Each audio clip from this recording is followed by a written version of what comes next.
Então, o termo, né, facomatoses, na verdade, deriva do facus, que significa uma marca de nascença, e ele decorre de surgimento de vários amartomas em vários órgãos, tá certo? Então, por isso tem um envolvimento multissistêmico, e principalmente pelo acometimento do olho, sistema nervoso central e pele, e por isso que são chamadas de síndrome neuro-óculo-cutâneas. Existem facomatoses mais comuns e outras mais raras. Hoje a gente vai falar um pouco mais das mais comuns, tá certo?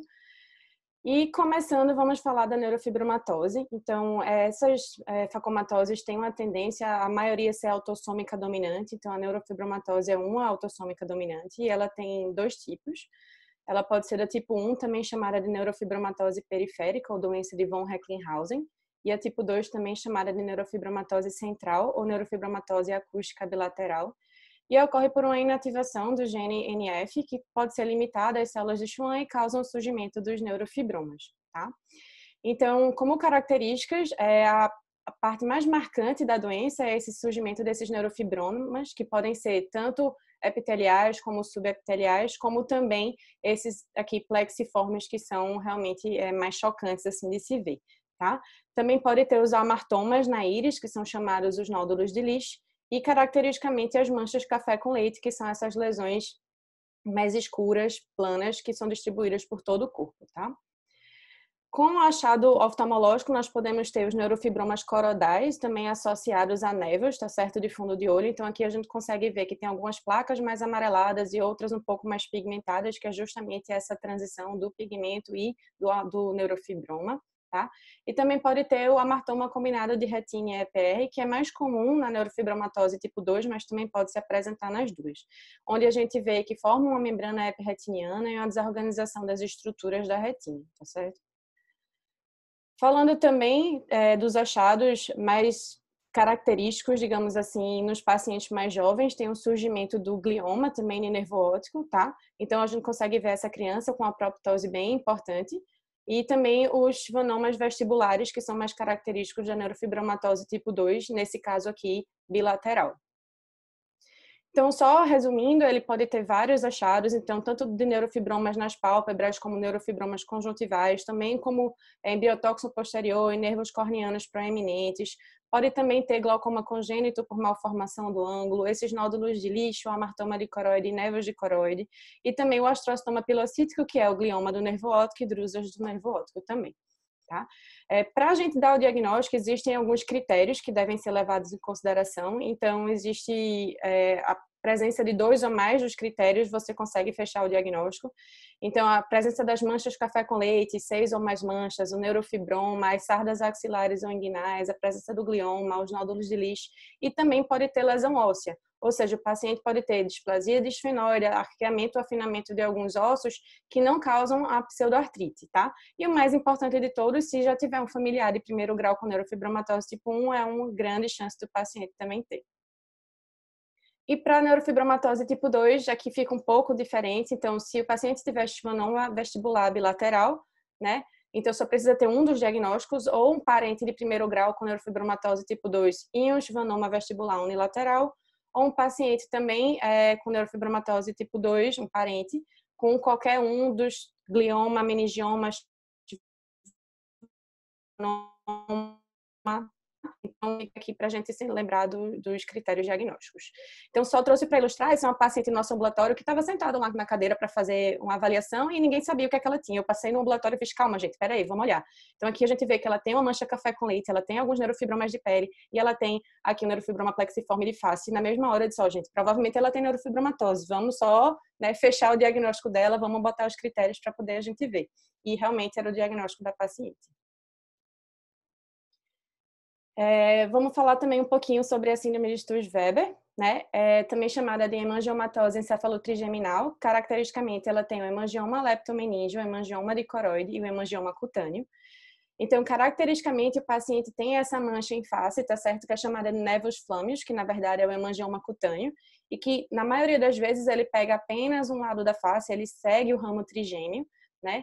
E, caracteristicamente, a manifestação mais frequente da doença é o glaucoma, acometendo cerca de 70% dos pacientes, tanto por malformação do ângulo, como por aumento da pressão venosa episcleral.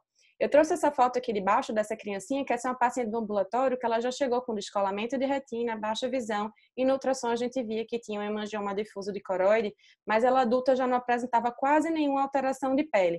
E aí eu olhei e vi que tinha uma lesão pequena, e aí eu pedi uma foto dela criança, e a gente consegue ver que ela tem outros hemangiomas realmente maiores, que não conseguia perceber agora ela adulta. Também pode ter a malformação, né, o hemangioma leptomeníngeo, e também pode ter a atrofia do cérebro. Então, a gente consegue ver aqui na imagem que já tem uma atrofia bem grande devido à malformação, né? E geralmente é ipsilateral ao lado do nervos flâmeos. Da mesma forma que o hemangioma difuso de coroide, que é a lesão ocular característica, ela geralmente é unilateral e ipsilateral ao nervos flâmeos também. Então, aqui a gente consegue ver uma imagem que a gente não define muito bem o que é que acontece. A gente consegue ver só que os vasos estão mais borrados aqui por conta de uma elevação da retina, e a gente vê que esse fundo de olho ele é mais avermelhado, que a gente chama em fundo de ketchup. E aqui a gente consegue ver na imagem que uma área da retina é mais saudável, você vê uma coloração normal e uma coloração mais avermelhada embaixo, que é justamente essa coloração diferente do hemangioma. E no ultrassom a gente vê um espessamento difuso que pode estar associado a descolamento de retina ou não. Então, nesses casos, a gente pode tentar tratar o paciente com PDT ou com algum tratamento que a gente tiver disponível. No meu caso, aqui, geralmente, a gente só pega os pacientes, geralmente, já com descolamento grande de retina, e esses pacientes evoluem para fazer radiação externa, e na radiação externa a gente consegue colar essa retina e reduzir um pouco a lesão, como a gente consegue ver aqui nesse exemplo. A gente vai falar também um pouquinho sobre esclerose tuberosa, né, também chamada de complexo da esclerose tuberosa. Também é uma doença autossômica dominante, também chamada de doença de Bourneville. Ela ocorre por uma mutação no gene TSC1 e TSC2, que causa uma formação anômala das proteínas amartina e tuberina e começa a causar lesões em vários órgãos. A tríade clássica da doença é epilepsia, retardo mental e adenoma sebáceo. E eu vou mostrar aqui algumas imagens. Então, o amartoma astrocítico é a lesão característica da retina. Ela pode ser uni ou bilateral. E a gente vê aqui como se fosse uma mancha esbranquiçada. Você vê que ela está na retina porque ela começa a obstruir a visão de alguns vasos, tá? E ela pode estar calcificada ou não e também ser múltipla. Aqui também a gente vê os fibromas subungueais característicos e também pode ter amartomas cerebrais. Esses são pacientes do nosso ambulatório, da Onco, da Unifesp, da época que eu estava aí. Então, a gente consegue ver os angiofibromas faciais, tanto nessa menina como nesse menino aqui embaixo. E a gente consegue ver a lesão característica também, que são essas manchas hipomelanóticas, chamadas de manchas em Ashleaf, tá? Que ela tem como se fosse um formato de folha. E esse é o achado mais precoce da doença, tá? Então, geralmente, quando a gente vai examinar, desde bebezinho, a gente encontra mais essas manchas que podem aumentar também com o crescimento do paciente. Então, aqui só para ilustrar, o astrocitoma ele pode ser um pouco mais calcificado ou não. Então, esse OCT aqui de cima, à direita, a gente consegue ver que ele é uma lesão que pega a retina, né, e que é característico dessa lesão aqui ao lado. E um mais calcificado, a gente vê algumas lacunas internamente, mas que eles só desestruturam a retina. Eles não acometem as áreas mais profundas, não tem alteração de coroide. Então, é uma lesão bem característica. Existem vários critérios diagnósticos, existe a doença definitiva, provável, possível. Eu não vou abordar tanto isso com vocês, mas só para vocês entenderem os critérios que existem, vamos focar mais nos maiores. Então, a presença dos angiofibromas faciais, do fibroma subungueal, das máculas hipomelanóticas, aquelas manchas em Ashleaf que eu falei, dos amartomas múltiplos de retina, são bem característicos, né? E também tem tubérculos corticais, nódulos subepenimais, ostrocitoma de células gigantes subepenimal, também chama do rabdomioma cardíaco, linfangiomatose e angiolipoma renal. Então, hoje em dia, o tratamento ocular, geralmente, ele não tem muita baixa de visão no paciente, a gente geralmente acompanha os pacientes, mas lembrar que todos esses pacientes que eu falei até agora, eles precisam de acompanhamento multidisciplinar. E aqui, o que a gente precisa tratar mais é a questão da epilepsia do paciente e das alterações renais e alterações pulmonares que podem surgir. Então, existem hoje alguns trabalhos com o uso de sirolimus e everolimus também para fazer esse tipo de tratamento, tá? Não trouxe detalhes porque ia ficar muito longo. A gente vai falar um pouco também da síndrome de von Hippel-Lindau, que também é autossômica dominante. Então, eu costumava decorar para a prova de CBO, que era VHL, 3 letras, cromossomo 3, 3 órgãos, né? Então, a gente lembrava que era sistema nervoso central, o olho e geralmente o rim. Tá? Então, era uma decoreba que eu fazia.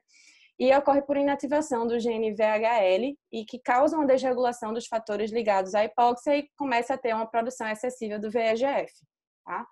E aqui a lesão mais característica, que pode ser chamada ou de hemangioblastoma ou de hemangioma capilar da retina, onde a gente vê uma lesão arredondada, vascularizada, que tem uma arteríola e uma vênula bem engurgitadas, tá certo? Ela pode ser única ou múltipla e também pode ser uni ou bilateral. Existem alguns casos que a lesão pode ser esporádica, mas pode estar associada à síndrome também, principalmente em pacientes mais jovens, então a gente precisa realmente investigar esses pacientes.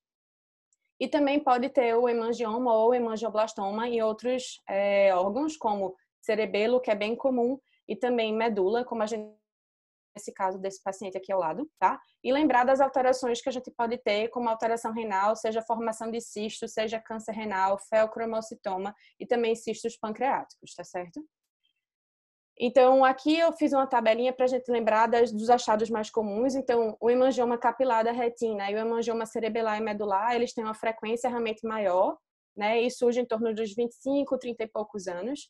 Lembrar que os pacientes também podem ter carcinoma de células renais e cistos renais, então precisa fazer realmente um rastreio, e geralmente acontece aos 39 anos. Feocromocitoma, eles também podem ter cisto pancreático, tumor neuroendócrino e cistoadenoma do epidídimo. Então, é um paciente que precisa ser investigado sistemicamente sempre, né?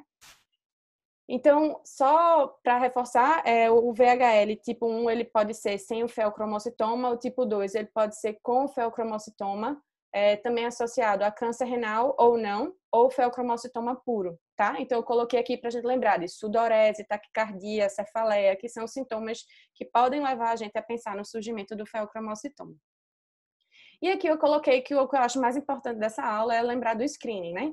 Então, um paciente em qualquer idade pode ser testado se existir uma suspeita ou não. O teste ele pode identificar aqueles que têm uma probabilidade de ter a doença e você pode melhorar o seu screening ou não a depender disso.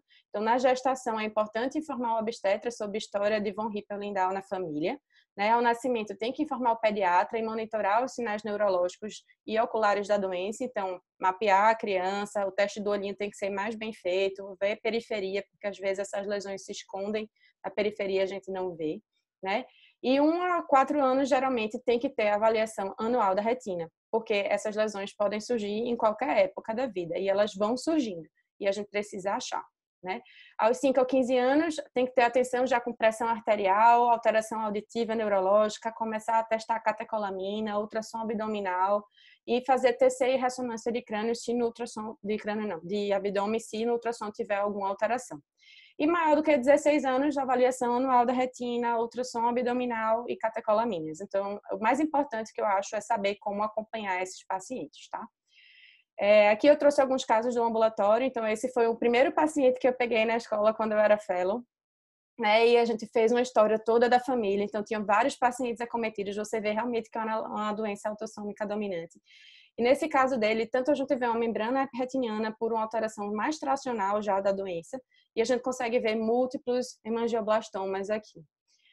Além disso, nesse paciente, a gente fez também uma angio-OCT, e com cortesia aqui do Dr. André Romano, eu trouxe a imagem para a gente mostrar, que você vê exatamente a formação do hemangioblastoma, dessa alteração vascular, você vê o emaranhado de vasos que tem aqui, realmente bem característico do hemangioblastoma.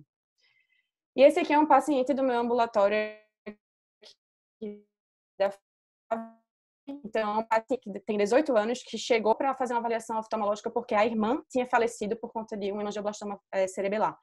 Então, quando a gente examinou, ele era 20/20, não tinha nenhuma alteração, e você vê o tamanho da lesão periférica que ele tinha no olho esquerdo, né? Então, esse paciente, a gente pode tentar tratar com laser, mas como a lesão é muito grande, você não consegue, muitas vezes, fazer um laser efetivo. E esse paciente foi para crio, eu não tenho a imagem dele pós, mas está evoluindo bem, visão 20/20 mantida.